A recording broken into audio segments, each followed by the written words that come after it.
Well, there's a push to shorten the standard U.S. work week from 40 hours to 32. A bill was recently proposed in the Senate aiming to make that a reality.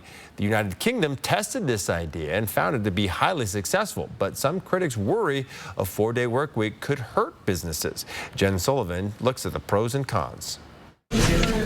How does a 4-day work week sound? Vermont Senator Bernie Sanders wants to make that a reality, proposing a bill that would cut the work week down to 32 hours without reduced pay.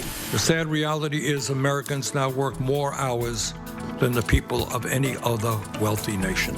In many European countries, employees have shorter work weeks. France has a federally mandated 35-hour work week. Denmark has a 37-hour work week. Belgium has adopted a 4-day work week. And the UK recently tested the idea. 61 companies did a trial run of the 4-day work week between June and December of 2022. The director of the 4-day week campaign talked about the results last fall. It was overwhelmingly successful. Nearly 90% of the businesses that participated in the pilot were still operating with a 4-day work week 1 year later.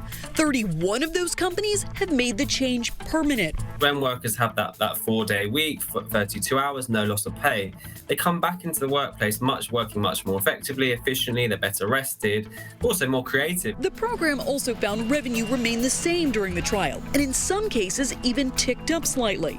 Critics, though, worry it could hurt employers and employees in the future. They would ship those jobs overseas, or they would automate to replace those workers for whom they have an increased expense, or they would dramatically increase prices to make it to stay afloat. Some unions support the bill, but it's unlikely to pass in the Senate.